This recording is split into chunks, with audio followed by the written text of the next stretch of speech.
All right. With that said, Benjamin Zulu, karibu sana to the show. Asante.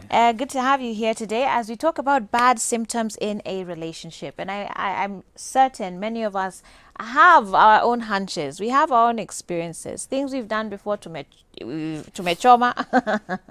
But sometimes we like to ignore them. But maybe we can hear a few from you. What are some of the bad symptoms in a relationship? One, if communication is minimal or always negative. Yeah. One guy told me the lady will not talk in the house when she goes to work. She's sending many negative messages. Oh, no. Complaining over this, over the other. But she won't tell him in person? In the house, she's aloof. When she's off, she's sending. If you have something like that, that's a bad symptom that needs to be addressed. And just you need to also remind people that ignorance is not a solution. When it comes to relationships, you've got to face issues. If you ignore it, it will come back to haunt you. It will complicate it together with other issues. Because you said when you get together, you're doing life. And life, even without any of you doing anything wrong, will present challenges. Another sign is when differences are criticized instead of being celebrated. Okay. If one is extroverted, why are you always talking? You got too many people. Why can't you sit? Because the other one is introverted and reserved. And they're comfortable to stay in the house. Just you look like the kind of people who can be comfortable in the house the whole day. I wouldn't mind being in the house the whole day. I'll be working, but I just want my space. I can't make it. You need people around you. I need to talk, to do things. So if me and you, instead of celebrating how we are different, I start putting you down. Look at you. You even, and now you look at you. You can't even. That difference is supposed to be celebrated, appreciated. But if a person is always criticizing you for the way you are, instead of embracing how you, in any case, Joyce, we chose each other. Well, let me ask you about that, Benjamin. It's good you've brought this up because I think there's also a point where, in a relationship, you also learn to adjust to one another. Is there a point at which you kind of, I don't want to say change who you are, but you adjust yourself? Thank you. For the relationship. In fact, we need to announce that you don't change anybody. They just grow. We don't change, we grow. So to grow means to improve. I will not mutilate my personality for being an extrovert. I will learn how to manage the excesses and how to adapt. I must adjust to make the relationship work. You get? So at what point should that be not criticized in quotes? Because I'm saying it very lightly. I know. Yeah. So number one, we are saying, don't try to change my personality. Help me develop my character. Okay. Are we there? Yeah. For example, I'm extroverted. That doesn't mean I'm flirting with every woman. Right. Better not be. There must be boundaries to how much I respect us. I can have many lady friends. You can have many guy friends. And more so between extroverts and introverts, one of the biggest problems is how far should you go with your friends? Sasa hapo, no. Now I need to pause again because we get that question a lot. That my husband, he has all these friends and they're ladies. That's not a point for me to go and say, I don't like it when you have all these lady friends? No, you should not dislike my lady friends. You should dislike how I relate to them. Let me say this again. Emotional infidelity is defined by the two people. If you see that I am being emotionally unfaithful, I'm doing inappropriate communication with them. I'm handling a case now. I was trying to repair this couple and the guy is not changing. This is a problem. They were teenage darlings, those sweetheart in teenage high school. Your favorite. And then they lost touch. They lost touch. They hooked up later in life in their 40s. Okay. The first marriages didn't work. They said they felt like they still had a strong connection, and now they're coming back together. These childhood boyfriends, matata. So, but I warned them. In the intervening years, you evolved. Yeah. In the intervening years, you became an adult. Those days you were a child. Now there are things you have picked. I want you to take time to learn each other. Don't jump this thing. So you are doing a journey with them.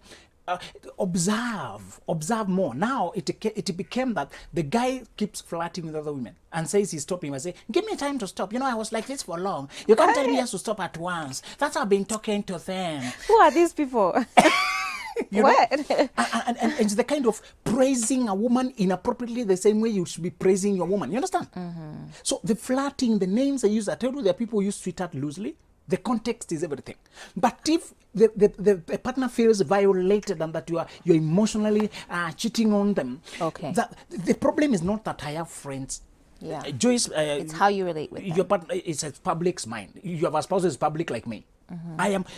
Imagine me or telling Wahiga not to talk to those ladies out there. It will be impossible. It's not whether you have friends, about what you talk with them. Well, I'm just going to do it for you. Don't talk to Mama. No, I'm kidding. I'm kidding. I I'm like kidding. And can you also announce that if you see that your partner is talking to other people, don't talk to those other people. Talk to your partner only. Those people don't care. Yeah. They don't have a duty of care. Right. Don't go to quarrel with that other woman. What are you doing with her mind? Who is she to you? She'll tell you off. Yeah. Actually, she's happy you felt it. Yeah. Maybe she wanted to get to you and to annoy you enough to leave. Right. You're supposed to deal with the one who has duty of care, the partner. Right. Because that's the one you made a covenant with. There's a guy who asked me yesterday that this girl, their mother died, and the father was looking for another wife. And now he ended up picking this guy's wife, the son's wife. Oh. And he's asking me, well, that's my different. father, I told him that sometimes you have a pervert for a father. It's unfortunate. But I told him, I don't want you to look at him. Look at the wife who chose your father over you. Right. So stop talking to those other third parties, whether your parents or whoever. Talk to the one you had signed a contract of duty of care with. Oh, but that's messed up, Benjamin. That's really messed up. It is. But you see, Joyce, sometimes in life is not what happens to you, is what happens in you because of it. This guy always had that potential. This father always had that potential. Right. He's that Team kind of Mafisi. man. Exactly. Yeah. So and Joyce, we have said, one thing I want you to wake up to reality and take a full stock of your situation in life. My father is like this. My mother, I know the potential of my brother. You need to take stock. Sometimes, especially people from polygamous families, oh, yes. alcoholic fathers, mothers, Just whatever, violent parents. I took stock. Important. I realized I had no male role model from my father's side. I looked around. I said, there's no guy who did a wedding, guy who graduated, guy who lived faithfully with a woman. I had none. So I had outsourced role modeling. Yeah. Some of us, we have to acknowledge sometimes you are born into a messy situation and it falls upon you to correct it. And it's not you who messed it up. In fact, sometimes you take a lot of time repairing what you found damaged. One sign in a relationship, one bad sign in a partner is one who is not correcting the family patterns. Okay. There's one guy, and he told me, I'm marrying this lady, and from the last 4 generations, they're single mothers. Okay, and she said, I don't want to judge her according to history. I know she couldn't choose that, and men, I'm just. But now, yes, she's very inconsistent. Do you see your problem now? You're overlooking. They're not red flags. Historical background are not red flags. They're alarms. Okay. Invitation to examine whether this person has consciously changed. Okay. From what was modeled before them. Yeah. What was modeled in front of them. If they haven't, then that's a red flag. Yes. Okay. Wow. So we're talking about bad symptoms in a relationship. We've talked about poor communication being one of them, critiquing a person and not, celebrating the differences between you being another. But I want us to touch on some more. Pretending, pulling out of life for no reason, pity, pain. All of these are different aspects of a relationship that we want to touch on. But I am also reminding you, send in your feedback to 111 444 111. Let me know what are some of the symptoms that you would say are just no-nos for you. And we'll be back after this.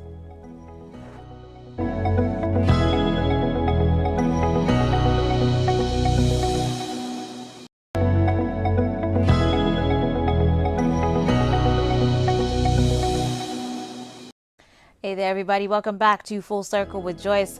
We're here talking about bad symptoms in a relationship with Benjamin Zulu, and I'm inviting you to let me know some of your own experiences and the things that you would say are absolute no-nos for you. And we've gone through a couple, poor communication being one, and a couple other issues as well. But I want us to move on as well, just so that we can get through as many as we can. So what else would you say is a bad symptom? A very holy partner. Okay, I don't want to say being holy is bad. Here we go. You just have to come for the believers all the time. don't say being... Anyway, but very holy, I agree. Okay, tell us. Remember Ecclesiastes says, tread carefully. Don't be too holy, lest you destroy yourself. Don't be too weak. Why die before your time? I'm talking about a person who is using church and spirituality to hide. Yes. We are all supposed to be godly, based in God, conducting our calling and remembering the seasons of our lives. But there's a person who, even when you go to camps, I have a case where you go to camp and the guy won't play. He's talking deeper things. He will go sit and start sharing testimonies. Can you imagine? Even let him witness now. You know, and people are jumping rope and discussing. What do you think about Benjamin, you're making this up. Please the tell me. ecclesiastical No, background of no, Hebrews? no. Tell me you're making this up. It's a case I'm dealing with. So the guy is working, being paid over. He was being paid well, like over 100K. And part of what we are dealing with is that he would use like 60% of that to church projects and missions to the underprivileged and buy both for the unreached, so that he has no property. Over 3 years, the girl started growing spinach, small things there, to take care of their baby. They go for honeymoon, Oh, they and have the a whole baby. time is yes, they got a baby later. Remember what I told you some time back? My problem with pre-25 is they have misgivings, and they go on still to sign the marriage. They go on to do the wedding. And I Yeah. told you over there that the one problem with very straightforward girls is that because they have kept themselves pure and waited, Yeah. they end up, because of the waiting, they overvalue religiosity because they wanted a born-again brother. The Yeah. moment they find a brother who is saying amen, Born again and he they wants to overlook marry you. everything else. Oh, lo, lo, lo, lo. That's the case with these brothers who are so imbalanced. But because the girl is coming from a father maybe who drinks, who doesn't go to church, she wants the opposite. I told you your father is always a reference point, either to go in his direction or the opposite. You cannot escape the influence of your father. If he's an absent father, you want a present one. If he was a drunkard, so in your desire to go the opposite, you go the other extreme. So these girls who have kept themselves pure, they want to be married through a wedding. So they value wedding so much and a godly brother so much. They get the wedding. And I want to, if you are here and you are planning a wedding and you are under 25, I pray that something comes up, you cancel it. I pray that a woman shows up that day just to scare you. Benjamin. Because just this one way, the pre-25s, they tell me I had misgivings even when we were getting married. Which misgivings? I could not feel the connection. And sometimes I was wondering, but now we are being told I can disappoint the family too much. They've already brought, sometimes even by the time he came for Dory, I had misgivings. Pre-25s can't see that if you ignore red flags, they'll come back to haunt you. They will still ruin the whole thing. So these people who are too holy, too this, Paul said that a man of God should be balanced. Whenever you see too this, you end up in that marriage alone. She tells me that the guy will come from the shower room. Even he showers, then wears a trouser and a belt and a shirt and the sits proper. Because he's serious with life. And if you try to joke, you're never serious. So you want to be careful. I told you about churchianity. It is so rampant out here. We don't talk about it. Men are using church to hide. They earn money, they throw it over there. They're not responsible with their family. They quit their job anyhow because there's a mission in Uganda and the boss won't give them 1 month leave to go preach. And rather, the jobs of the world. Let me go do the kingdom of heaven. My father can do things. And then you end up paying all the bills for him. And if you don't support, and some of these are coming from very religious families. Now, I told the girl to check the family of the guy where it came from. When she looks, she finally realizes the father is also passive. He's a preacher, but he's a mother who carries all the weight. And he's just lying there. And so why it's a bad sign when your partner who is not balanced. Okay. It's another sign. Joyce, I want to tell women that Christians, we are born again. We don't have sex with people, get married. Hallelujah, praise the Lord, we are holy. We are obeying. Bible says purity. But how shall you know whether you're dealing with a person who can perform? You still need to know. Wait, where is this conversation going? What are you suggesting? I'm suggesting how to know whether a person has the energy, who likes you, or whether you can excite them sexually, because that's part of marriage. You need to see the signs. Does he get excited when he is with you? Yeah. So these people, emotionally speaking, exactly, these people are generally flat, just there. And just praise the Lord, sister. And usually they are bright in school, and they have no indiscipline cases. They are straight brothers. They have no funny cases. But again, they don't get excited on seeing you. Just you need to know whether you have an effect on the man you're marrying. Right. You need to know that he finds you charming. You need, what is Song of Solomon? Isn't it a praise from a guy to you need to see that. So I tell women, you don't need to go to bedroom to know. Yeah. Chukada is happy, is excited. You need to see it. You need to see. Some of them hug, but the hug is just as brother, sister. Praise the Lord. You need a chemistry there. So I tell them, you can, in animal husbandry, when an animal is aggressive, we stop the source of the other emotion. When he source the other emotion, it becomes docile. If you meet a docile brother, he's also docile in the other department. You need an energetic person. It's the same energy. In psychology, call it libido. It's everywhere. Yeah. If you find a person who's just there, They're also there. Everywhere they're just there. You don't need too much psychology. Okay, Yes. but you're saying this is not about going, because again, I don't want people to walk away from this thinking that we're here saying, go out and experiment and see how energetic your person is. This is no. not a sexual thing. No. This is an emotional, a physical attraction, an intellectual excitement. Exactly. Like there's that one, those two goosebumps. That's what we're talking about. Exactly. You want to know that this person, You're supposed to feel the butterflies. the butterflies, You're exactly. supposed to feel the chemistry, the click. Yeah. But if you realize this brother is always serious and there's a heavy, and I told you romance is supposed to be playful and easy. These brothers were deep, and I told you that's probably the intellectuals. Intellectuals want deeper concepts, proven concepts, and researched. So, the problem with that deep and serious approach to life is that it removes the playful nature of romance. It's supposed to be playful. Avoid brothers who are too serious. You might, and I told you, if you come from a father who is unstable, he was maybe a hyper drinking. But Benjamin, how do you know if they're too? I mean, because people project them. You put your best foot forward, so you want to present yourself seriously. You can, but it's only when someone gets closer that now you show them your other side. Very good. You can peer through the mask. Joyce, if we just spend time with you today, we are taking dinner somewhere or 2 hours just talking. I cannot pretend throughout for 2 conversations, 3 conversations. Right. You my true nature. Even as I share my experiences in life, you see how I've been living. So it's not just a temperament I put here. Just and just you need to remind people, like, dating requires absolute attention. Don't come here with too much hopes and expectations and you project your wishes on the person. Oh my, looks like he resembles Ringo in a way, and then you project Ringo there and you start seeing the romantic things you want to see and you don't see the reality. Most of the disappointment you see in relationship because we did not see who we were dealing with. We imagined them to be who we wanted. Date with your eyes open. Yes. Yeah. So you're supposed to study, and there's another person. We need to remind people that don't start small relationships with the people in order to learn them. Learn people without a relationship. Don't start an emotional attachment. Somebody tell me, my relationships never go past 2 months. I'm getting discouraged. What are you doing with those relationships? You only need one relationship. Examine people without starting a relationship. Yeah. Just converse. Okay. So you don't miss anything. I want us to talk about some other bad symptoms in relationships. We've kind of touched on this one, but pretending. Very good. Please, as I told you, people pretend, but also don't encourage them to pretend by telling them what you hope for. Okay? Okay.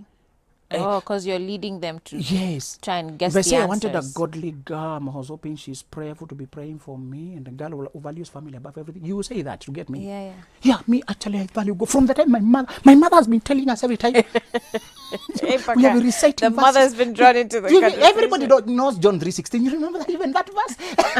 Everybody. So if I should not encourage you to pretend, but at the same time, we need to have a conversation. Okay.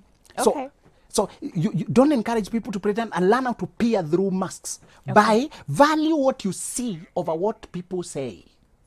What people say is control. So it's okay hear them out, but observe more. Sure. We get a question like this a lot, which is of, we've been talking, we've been dating, but then they just went quiet. These people who pull out of your life for no reason. That's a good sign. And maybe they even come back and then they disappear again.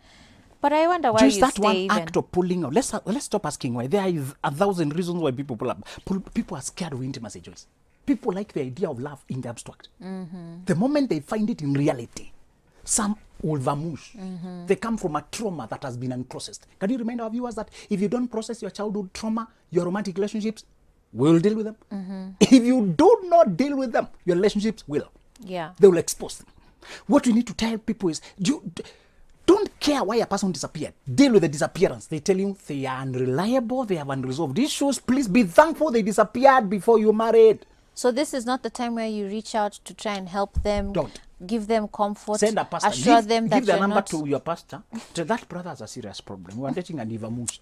Save the next sister by encouraging him. But me, I'm out. What about those people who date, like, it's almost out of, like, pity? And especially, let me go back to my firstborn sisters. They are used to taking care of, and this language, the way firstborn sisters are brought up, you can't do that in front of children. So she was always taught to model right in front of children. And how could you be there when child has not eaten? So some of women have an overactive giving instinct. Okay. And they cannot differentiate love from pity, sympathy. One girl yesterday, oh, you reminded me, I'm yet to respond to her. Because she told me, there's this guy I'm helping to deal with sadness and depression. He has been going through this situation. He's improving so much. I think you'd make a good fit for me. The moment I had that, Oh, wololo, wololo, wololo. ladies, don't rehabilitate a guy so that you can marry him. Don't help a fella that you marry him. That's a bad way to start. You needed a leader, a mentor, a colleague, a counterpart, a person on the move. Okay, once we come together, we still improve each other. But that person needs to be on the move. Don't rehabilitate. Don't kwamua a fella to get a husband. Please, ladies, listen. You're mixing love with sympathy. Yeah. Many women, and I said there are many women who have been oriented to be needed. So they define their love by being needed. Be very careful, Very big women. difference, yeah. Be very careful, women, because she has helped him so much, and you say you are my everything. Without you, I love you so. Everybody will love their helper, Joyce. Of Everybody. Yeah. That's not love. That's need. Yeah. That's neediness, and your maternal instinct can kick in, and you start fantasizing life with them. And when will they ever build you? You also need to be built. You also need to. You have needs. Wow. I feel like there's a lot of women in that space, though. Yes. They're it's not love. It's One woman was you're trying just so needed. much to make the relationship work, and I told her, "This is your mentee. You've mentored, rehabilitated, he was all over when you came. His business collapsed, was drinking, was rejected, and abandoned by God and men. And you came to pick him. Now he can actually smile. If it were not for this, she's my everything. I love her so much. Oh, Lord. That's dependency. And then I told her he had started behaving with contempt. But let's also qualify this, because there are men who, you know, they really appreciate, and even from celebrities, the woman who's been his ride or die. She's been there from day one when he didn't have anything. Thank you for bringing that up. Let's there's qualify. a point of supporting someone. The way you're seeing me, Joyce, So how do you mark that I've difference? also been so improved by my woman. The difference is this. When we come together, we got to be both on the move, not stuck. Then we improve each other. The other case is where the one person was stuck completely. They are not in charge of their lives. They are not in control of their lives. Their character is off. They are dishonest. They are addicted to drugs. That's not improvement. That's a person you need to help from the side. Don't try to marry them. You need to marry a person who qualifies to lead you, qualifies to mentor you, qualifies to challenge you. The challenging and the building is mutual. You get it? You're supposed to get a person who is capable of improving you, capable of leading. In fact, when you came, you were talking about progress. When two are better than one. When you came together now, we improved how we are performing as a team. We did not come together as rescuer and rescued. It's not a rescue case. It's a perfect match. You complemented my weaknesses. So she can still help, you know, send you some money, because that's, some cases are like that, where the guy needs some financial support, he needs some emotional support, maybe he's trying to start a new career. You're saying that's okay, provided both of you are on the move. That's okay as long as he is not, you're not sending to rescue him. You're just opted to us. And I say, Joyce, is a taboo for a guy to borrow a lady money. If a guy comes to date you and is borrowing you money, flee. That's not a candidate. No, guy is supposed to borrow money from other boyfriends, not you. How can you lend him money and lend him your hand in marriage? How many things do you have to lend? Are you World Bank? Yeah, you World Bank. Yeah. Okay, I want to ask you about this one. There are people who are out really just to benefit themselves. It's almost like there are people who, like, you're just there, they are shopping mall, and they're just taking from you. You'd think one would have sort of noticed this early on, but it seems that people only almost come to a realization of it later on in life, that they were being used. That's very true. And it's once you realize you are giving more than you are being given, that's a tilted relationship. Tilted relationships, sometimes they may make you think that actually it's working, and it's because it's neediness. So you need to, every now and then, once you feel, and you know, there's always that thing telling you, I think I'm giving too much. I think I'm assisting too much. And I want to warn women to stop taking men in their houses. Okay. Stop inviting him to live with you. Yeah. Stop that. Don't live with him before you officialize things. After you marry, you can live in any of the houses that is convenient. After you marry, after you become a unit. But before, once you come in, how will you get him out? Benjamin, I have to wrap up. So very quickly, hey Joyce, I've been married for 5 years and I have one kid. My husband is over 30 years. But at that time, at times, I feel like he does not think about the future. So he got married below 30. I am the one who even tells him about investments, savings, etc. He earns more than I do, but I don't know how to plan his money. What should I do? No, give him an ultimatum. This life can't go on like this. Where are we going? You're the leader now, help me. You need to bring up that conversation in a manner that is not too peaceful. Some people love peace too much, they overlook important issues. How can people find you? Benjamin Zulu KE everywhere. Benjamin Facebook, Benjamin Zulu KE, email Benjamin Zulu KE at Gmail, YouTube, Twitter, Instagram, the same, Benjamin Zulu KE. Great. Thank you, Benjamin, for coming. Indeed, there are many things that we need to be cautious of. Date with your eyes open, and dating is not charity, it's not activism.